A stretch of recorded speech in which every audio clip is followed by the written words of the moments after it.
కూడా గుడికొచ్చారు కదా బాబూ. మీ బుద్ధిలో కూడా లోపం ఉన్నట్టా?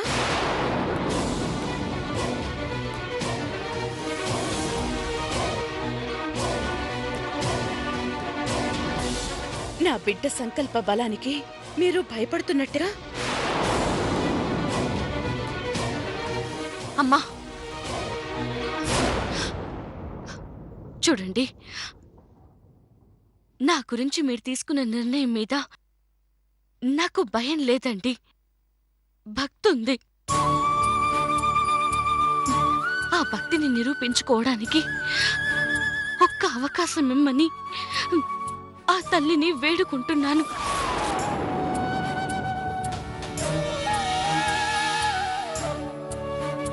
నా కోరిక సరైందైతే ఖచ్చితంగా నా మొర ఆలకిస్తుంది. తమ్ముడు, వీళ్లతో మనకు మాట్లాడి ఆ ముడుపుని అమ్మవారి దగ్గర పెట్టి మనం వెళ్దాం. ఆగక్క, భక్తి న్యాయం ధర్మం అంటూ మాట్లాడుతుందిగా.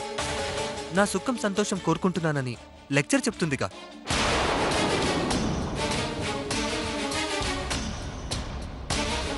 చూడు, నీలో ఏ కుట్రా కుళ్ళు లేకపోతే, నువ్వు చెప్పిందే నిజమైతే నా కోరిక నెరవేర్చమని నేను ముడుపు సమర్పించడం కాదు, నేను అనుకున్నది జరగాలని నీ చేతులతో నువ్వే ఆ దేవతకి ముడుపును సమర్పించు.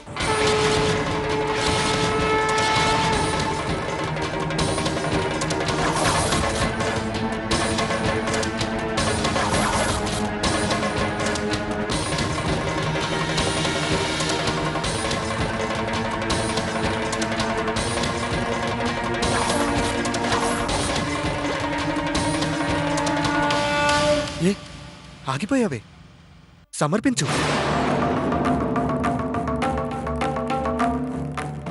తమ్ముడు, నువ్వు నాశనం అయిపోతే చూడాలనుకునే వాళ్ళు నీ బాగేలా కోరుకుంటారా?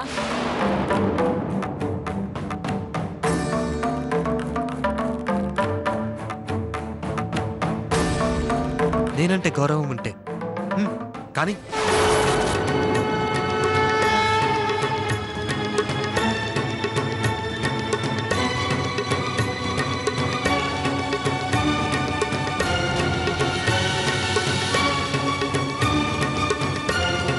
నువ్వు మహాభక్తురాలివి కదా, నీ మాట వింటుందిగా. సమర్పించు.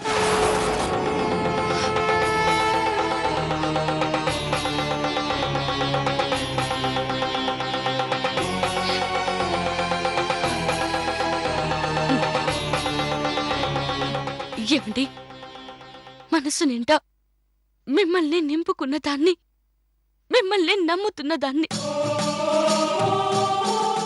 మీరు గెలవడానికి, మీ కోరిక తీరడానికి ఏమాత్రం చేయలేనా?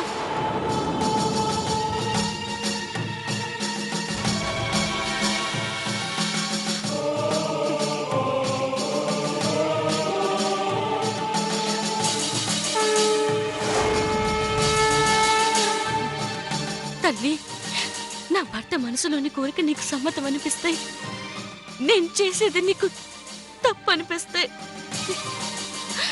నా భర్త కోరిక తీర్చు.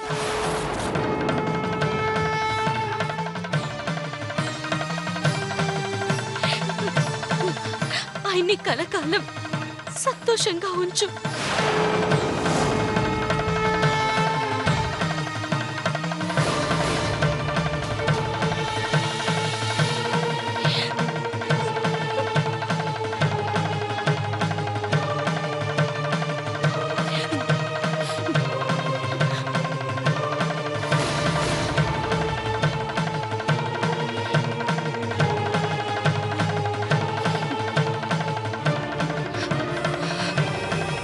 అమ్మ తులసి, అమ్మా,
ఏమండి, మీరు పెట్టిన ఈ కుంకుమ ఆ తల్లి నాకిచ్చిన కానుక.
నాన్న,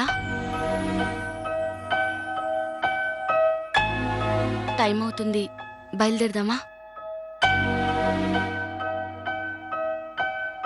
అమ్మ తులసి,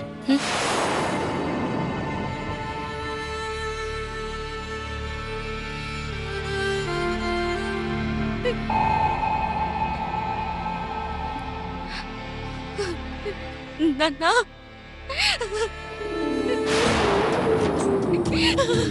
నాన్న,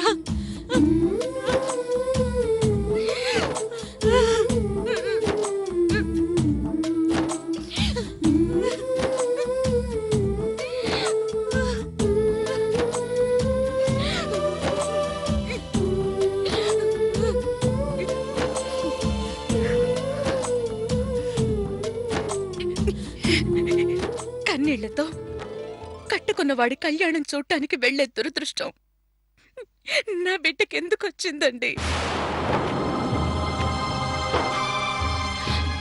లేదమ్మా, నేనేడవను. ఆయన కళ్ళ ముందుంటే నాకు కన్నీళ్ళే రావు. అందుకే బాధనంతా దిగమింగుకొని ఆయనకి బాసికం కట్టాలని బయలుదేరుతున్నాను.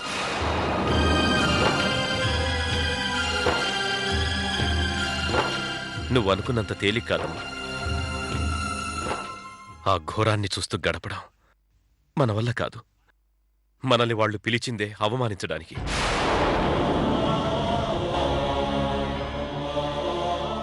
మనల్ని రెచ్చగొట్టిందే సాధించడానికి. ఇప్పటికైనా నువ్వు అంటే అక్కడ పరిస్థితి మరో రకంగా ఉంటుందమ్మా. నాన్న, పరిస్థితులు ఎప్పుడూ మనిషి చేతుల్లో ఉండవు. అదే నిజమైతే ఈ ప్రపంచంలో కష్టాలు, కన్నీళ్లు, బాధ, వ్యధ ఈ పదాలే ఉండవు. మనిషి జీవితంలో వాటికి చోటే ఉండదు. తులసి, కష్టానికి తల వంచినంతసేపు అది మనల్ని కాల్చుకు తింటూనే ఉంటుందమ్మా. తిరగబడితే ఎంతటి కష్టమైనా తిరుగుముఖం పడుతుంది. కానీ నీ నమ్మకం కష్టాన్ని ఎదుర్కొంటుందో ఆహ్వానిస్తుందో నాకేం అర్థం కావట్లేదమ్మా. అది అర్థం కావాలంటే సహనం ఉండాలి కదా నాన్న.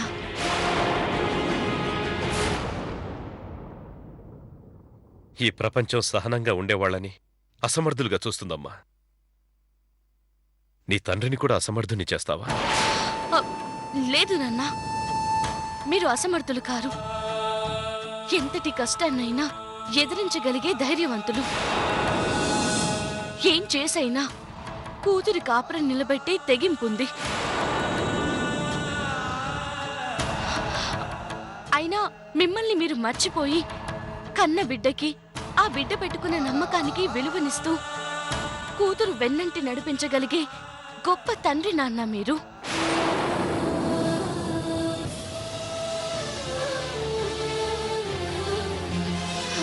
ఏ ఆడదైనా చెప్పకుండా వచ్చే చావు తన భర్త చేతుల్లో ఉన్నప్పుడు, తన భర్త కళ్ళల్లోకి చూస్తున్నప్పుడు ఆ చావు రావాలని ఆశపడుతుంది. కానీ నేను మాత్రం మీ చేతుల్లో కన్ను మూయాలనుకుంటున్నాను నాన్న.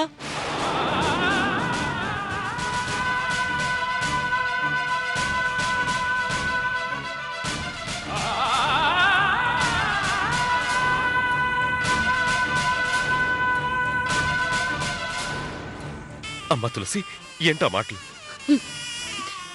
నాన్న, నాకు మాటిస్తారా?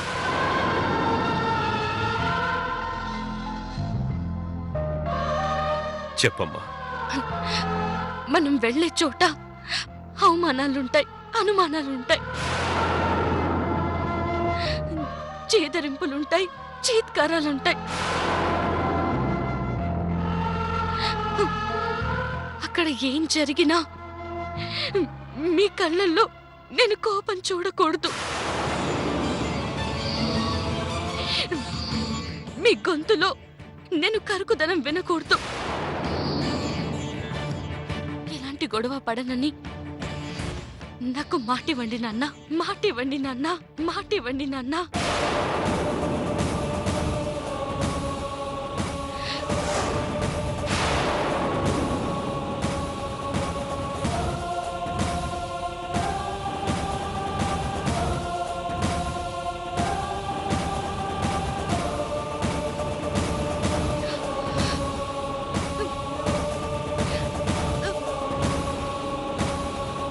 మాటివ్వండి నాన్న.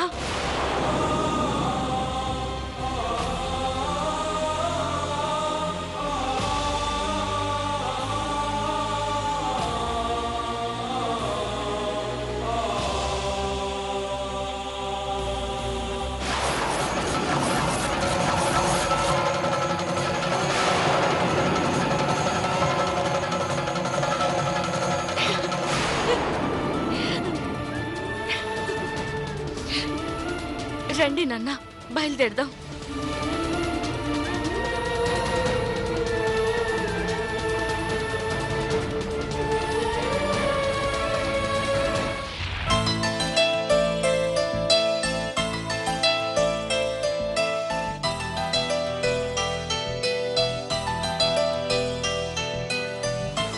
నమస్కారం రాజావారు. నమస్కారం. బాగున్నారా? నమస్కారం అండి.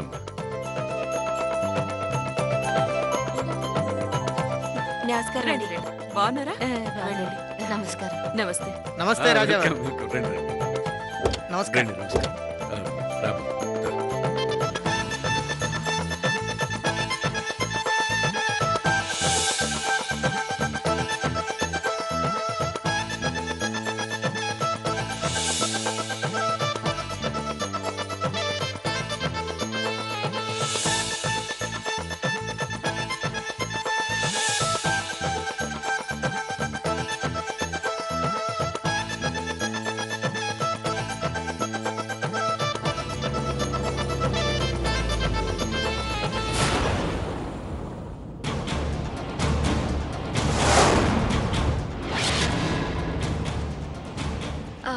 మీరు మాట్లాడుతూ ఉండండి, ఇప్పుడే వస్తాను. అంకుల్, ఆంటీ, రండి. పదండి.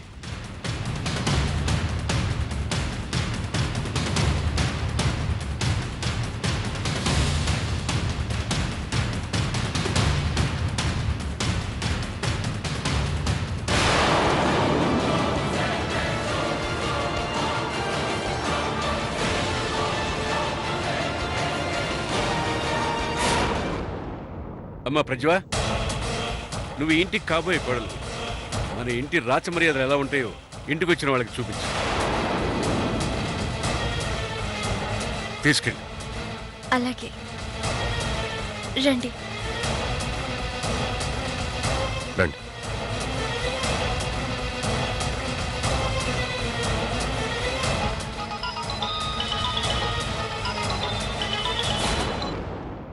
హలో, మీరు పదండి, నేను వస్తాను. హలో. పదండి. ఆ,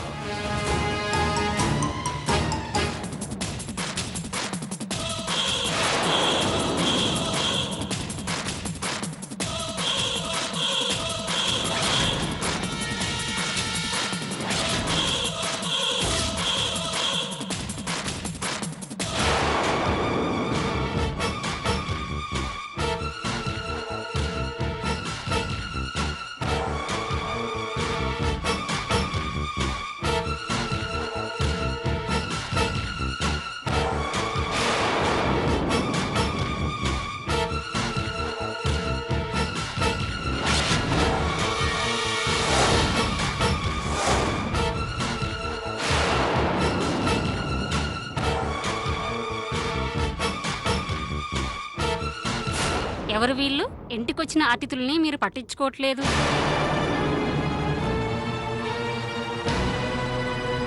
ఆ, పట్టించుకునేంత గొప్పవాళ్ళేం కాదంటీ. మనలాంటి శ్రీమంతులింటికి ఇలాంటి వాళ్ళు వస్తుంటారు, పోతుంటారు.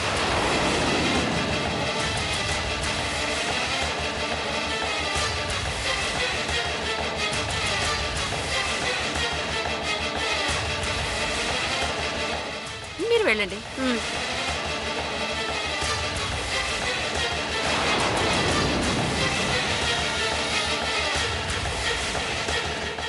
రండి ఆంటీ. రా తులసి, రండి.